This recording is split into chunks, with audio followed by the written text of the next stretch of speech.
Welcome back from the break, everyone. Thank you for joining us for another episode of Independent Thought. I am joined here today by my guest, Destini Vaile. Destiny, thank you for joining the podcast today. How are you doing? I'm doing great. Thank you for having me on. Yeah, Um, absolutely. So, a few months back, I was speaking with Vlad, on a episode that I did back in January, and he mentioned to me that you and I would probably have a pretty decent conversation about some of the things that you've done around here in Montana. So I wanted to bring you on to talk about some of those things today. But before we kind of get into all of that, the first thing I kind of wanted to ask you about, just kind of more or less a personal question here. You started out at the University of Montana at the Indigenous Filmmakers Club. Tell me a little bit about that. yeah, well, I didn't start the club. It was there for a few years before I got there. But I joined it just as a member while I was going to school at the university. And then a couple years later, I became the president. And it was just sort of the purpose of the club was to just, I guess, I don't clarify might not be the right word, but just to create more visibility for Indigenous filmmakers and also to sort of counteract this sort of stereotypical vision that gets thrown out there in a lot of media today. Yeah. Yeah, so stereotypes is definitely something that's unique to a lot of different minorities here Yeah. in America, but all over the place. And what exactly is it that you see in film, especially as far as representation is concerned, that you think needs to change as far as how we currently portray Indigenous people? Well, the biggest thing would be, and I don't know if this is cliche to say at this point, but the biggest thing would be like the monolith idea Yeah, that all native people are the same, that we all come from the same culture, that we're all plains Indians for one thing. I mean, I do come from a plains tribe, but there's all sorts of different cultures. There's over 500 different cultures just in the United States. right. So yeah, it's just that idea that everyone's the same, and also along with that we're all the same, but also that we live in like 1850 or somewhere around there. That people people Yeah. have this idea of like, oh, that was when the Indians lived, and apparently we just didn't exist after that. Yeah. Right, and I think you and I were talking about how some films or some like media more or less like doesn't really portray it in a more accurate sense, or that it was obvious that they didn't really receive any input from people who are Indigenous. Like we were talking about the difference between shows like Kimmy Schmidt versus Rutherford Falls. Um, what exactly do you see from certain shows do you think that just feels a little just off? Yeah, I guess talking about Kimmy Schmidt, first of all, well, actually, I was thinking about this last night because you and I had an earlier conversation Right. about this. And last night I was rewatching The Good Place, and I had forgotten there was an episode where they're in Australia, but they have this American themed restaurant. Yeah. And in the background, you see this wooden Indian statue, uh, just like dressed up in a silly way. And so I guess it's not just something like Kimmy Schmidt, which I'll get to in a second. Sorry for the segue. But I just wanted to say I so far have failed to watch a TV show that doesn't mention natives in a stereotypical way somewhere along the line to some degree. With Kimmy Schmidt, though, and I I love this show. I think it's funny, but when they brought in this storyline about Jacqueline being Lakota, I think is her background, is supposed to be Yeah. her background, and she's supposed to have moved away from there, it's for this big city life. And they bring in her parents, but her parents are portrayed as sort of is very flat. It just falls very flat because there's no real relatability in them. For Yeah. that one, it was kind of different because I think it wasn't so much about the stereotypes. I think they were purposely trying to push back against stereotypes, but they went a little too far and it became where they weren't human really. They were just sort of these, oh, native Caricatures. people, yeah, yeah, exactly. Like native people can't do any wrong. Like there's nothing, there's just nothing to their character. Whereas like the whole show is about these flawed people, and you end up loving them despite that, Right. But but the same depth wasn't brought to these native characters. So yeah, that one again, it wasn't so much about the stereotypes, but it is a good illustration of how native perspective could have come in and helped that by adding some actual humor to the, some actual like humanity and humor to their characters. Right. And I think when we spoke about this previously, I think one of the things that you had spoken about was when we're seeing representation in the form of Indigenous people being portrayed in media, it's often in a very historical sense, like how they were portrayed, 100 years ago, 200 years ago, 300 Yeah. years ago, but not really truly in a modern sense. Is that accurate? Like, what do you think it should look like?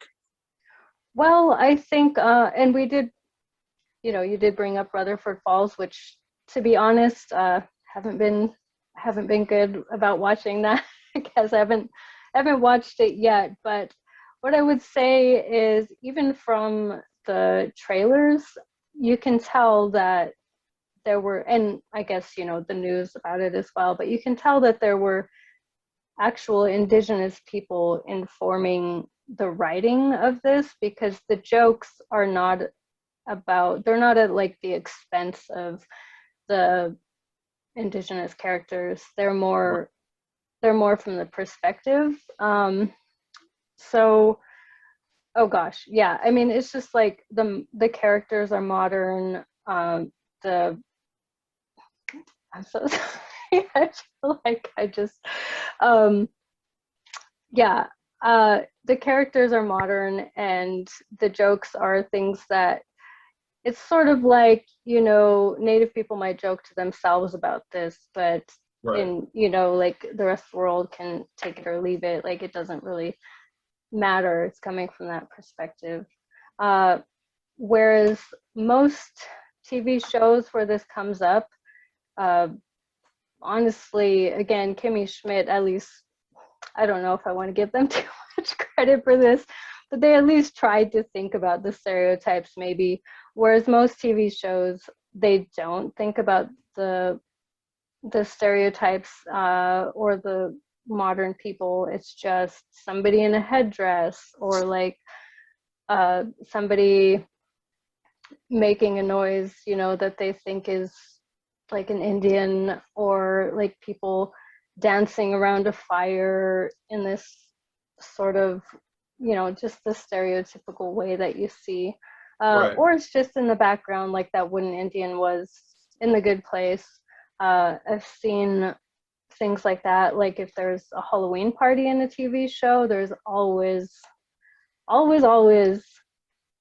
a Native American person, or not even Native American person, but like somebody in like a costume that's supposed to be Native American, but is really just this kitschy, cheap costume. Yeah. Right. And speaking about perspectives, that's actually one of the things I wanted to particularly ask you about. Now, you said that you grew up on the Blackfeet reservation, is that correct? Yeah. Yeah. So, what are some of the cultural differences that you experienced growing up on the reservation that are, I guess, more or less different than what you experienced in the rest of Montana? Oh gosh. Well, I wouldn't say it's just Montana in particular. I've been around the country, not really around the world or anything, but just around the United States. And Yeah. um, I would say the culture shock that I kind of have been through is really a matter of relationships, and I don't really want to, I think I might have mentioned this before somewhere else, but I don't really want to say that, oh gosh, like I'm not trying to smack talk people basically or whatever. I'm Oh, not it's trying to okay. Yeah, like, this is a but safe conversation. okay. But that being said, I think one of the biggest differences is where relationships play a role. Whereas as I grew up, it was more about relationships between people, whereas in America, I call it America, Yeah, uh, it seems to be more about the person and their belongings, their material possessions. right. And along with that is also this idea of like productivity and work, work, work, work, work. And that's not to say, you know, in my tribe, I can't speak for all tribes, but in my tribe, at least, it's not to say that people don't work. People do work. You know, they do labor, they help each other, uh, all of this stuff, but it's not it's not the same. It's not like you have to kind of give up your soul and your relationships to other people in order to keep, you know, your job and your financial income. Right. So it sounds like a very community-based, just approach to living versus what we see in every, day-to-day kind of situation is where it seems like people are very self-serving, trying to further their career, further their goals, and that feels like that's the only thing that matters to most people in America, which is not entirely false for a lot of people, So, but speaking about the reservation, one of the things I wanted to ask you about was, as we're sitting here in a cloud of smoke here in Montana, climate change is on everyone's minds. But it feels as though certain areas of this country are being hit harder than others. I think, I had seen recently the New York Times did a piece about how reservations are being dramatically impacted by climate change. Have you seen some of that effects, like, up on the Blackfeet reservation? Yeah, I have. And for one thing, we border Glacier National Park. So Glacier Park has been used for the past 2 decades as sort of a look, you can see climate change here first because of the glaciers, unfortunately, Right. many of which don't exist anymore. Or just going to the park, for example. I mean, this isn't technically the reservation, but it's basically Blackfeet land. That's a whole other conversation. Right. But yeah, it's basically Blackfeet land. But going up to the park, it just looks completely different than it did when I was a kid. And you would go into the mountains, and there would be huge snowfields, not just glaciers, but snowfields, which stay there a long time. And those are those are completely gone. It just doesn't look the same. But one of the more devastating things, I think, and I'm not like a wildlife biologist or anything. This isn't like my expertise, I guess, as far as scientific research or anything. But one thing I have noticed, and which a lot of people on the reservation have noticed, is the berries are changing, and that's one of the first things that I personally recognized, and I've heard a few other people, not a few other people, but I've heard other people uh, recognize just that the berries are either there's a lot of years where they just don't fully ripen. For example, there's a Sabbath berry, which I think grows in other places in the US, might also be called a June berry. Not entirely Okay. sure, but it's really important to Blackfeet culture, and it's really important to the bears up there. They get a lot of their calories from these berries, and usually they're about, I don't know, I don't know why I'm trying to do it visually, but Some people will usually, see the video. Not oh, not okay, not that's good. most, but some. Good to know, but maybe they're about the size of like the tip of your finger. Yeah. usually a good size one. But there have been a lot of years in the last decade or so where they don't get any more than the size of like maybe a peppercorn, like a black peppercorn. And so Oh that is wow. just not a viable berry. You know, you just can't do anything with that. Yeah. Also, uh, just for forever, I guess. I don't exactly know how long, but forever, at least when I was a kid growing up on the reservation, the snow that would come down in the winter, you would just get feet and feet of snow, and that was just it. Every year, you just get like several, you know, like Right. many feet of snow. But there's been at least twice in the last decade where literally no snow fell all winter. And in those 2 winters, there was just this unprecedented winter fire season where like 5 grass fires broke out around the reservation in one day. You know, it just it just and there's other things going on. If anybody was interested, I don't know how interested people are, but if anybody is interested in looking into those more technical details, the Blackfeet tribe has put together a climate change um, climate change adjustment plan, I believe is what it's called. There's also one from the Salish Kootenai tribe. I know that they did that a few years ago as well. And so those are just great places to look and see like, oh, this isn't just, I mean, I think we're getting to the point where more and more people are realizing, uh, you know, outside of Indigenous communities, more people are realizing that, you know, climate change is here, it's happening now. It's sort of, you know, we're looking back at it. Uh, Right. but if you really want more evidence of that, you can go check out these plans that have been written up. Yeah, and for those who are interested, I will have a link to that in the description of this episode. So just go ahead and click on the description of this episode, especially if you're an Apple user or a Spotify user, and you will be able to go directly to that link. But kind of continuing this conversation about climate change, one of the things that you were directly involved in was there was an oil spill from the story you told me on the Blackfeet Reservation back in 2016.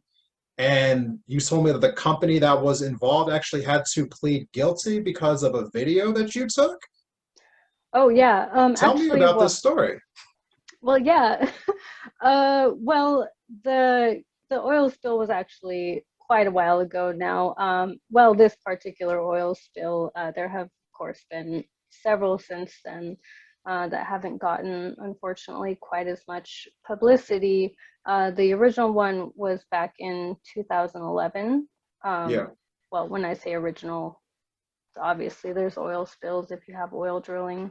right, But this one that I covered was it was a company called FX Oil Drilling, and they were working on the uh, east side of the reservation. There was this older, there was some new fracking going on around that time that initially got me to research what's happening with the oil extraction on the reservation. But this company was like an older, they had been there for a while.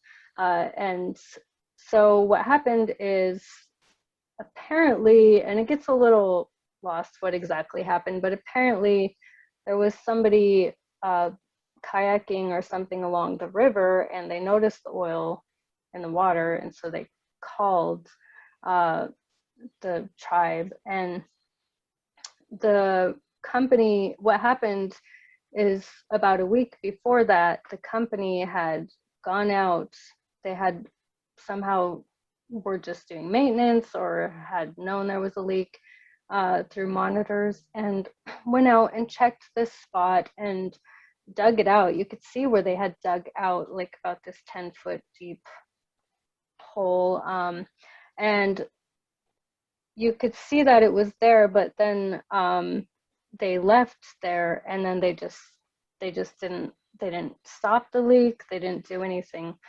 to clean they it just up at left it that there. point, and they just left it there. and they didn't report it to anybody. They didn't tell the tribal environmental office anything. They didn't bother to alert anybody. They were just kind of letting it go.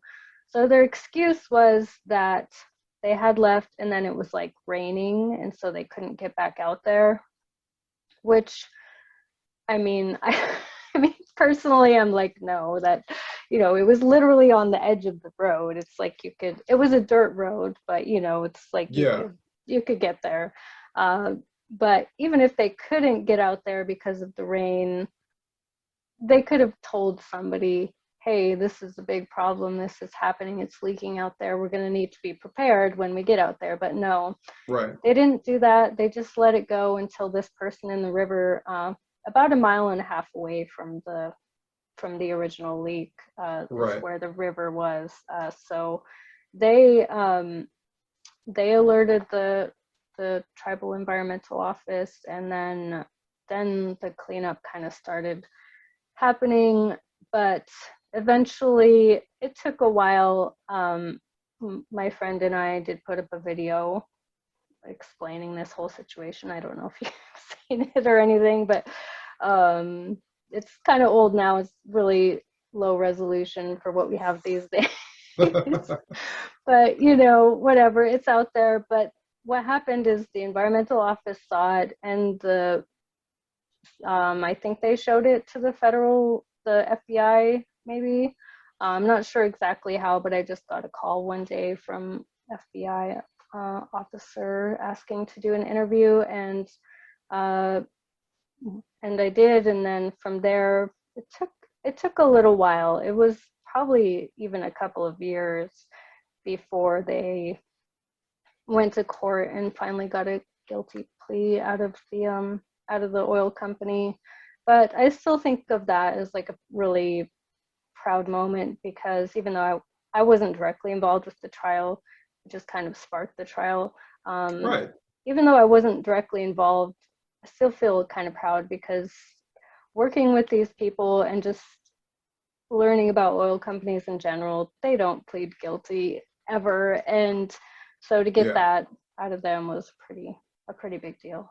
It is a pretty big deal. That's one of the reoccurring themes that I try to talk about is the fact that, I think a lot of us feel as though we don't have any power to impact some of these people who are kind of openly taking advantage of, I mean, so many different sectors of our country. And so Yeah. every time that we decide to kind of like just stay involved, like eventually things like that will eventually happen more or less. And so I'm really happy that you took that video. I'm happy that they pleaded guilty. But as you mentioned in the top, unfortunately, there does seem to be still more drilling that's been going on in these reservations. It seems that there's more spills that have happened since then. I saw that the Biden administration has just issued more permits for drilling on reservations across Montana, Utah, New Mexico, just over the last few months. So this is an issue that is probably going to keep popping up as drilling continues to go on. But, with all that being said, Destiny, I want to thank you for coming on today and talking about these issues with me. Uh, before we get off today, is there anything like parting words that you want to give to people as far as these issues are concerned?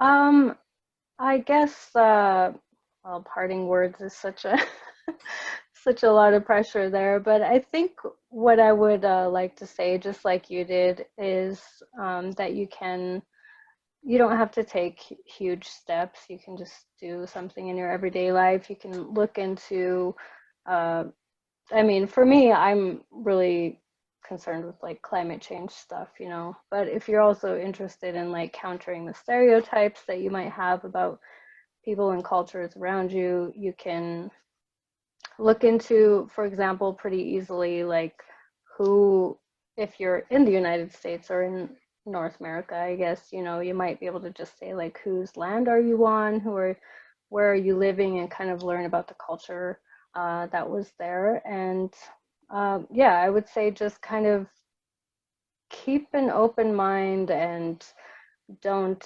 assume that what you've learned about Euro-American perspective is the only or the best perspective? All I right. don't know. Is that No, too that heavy to say? no, not too heavy at all. I think there's nothing wrong with everyone kind of learning a little extra perspective about the world around us. We've, for a long time, been hearing one narrative about this country, so not exactly entirely wrong to ask people to maybe hear a second or a third or a fourth. Yeah, So totally. thank you, Destiny, for coming on to the show today. Uh, if you are, interested, make sure that you go into the description of this episode and check out those links that I just referred to earlier. And for everyone else, be right back after our final break of the day with my final thoughts.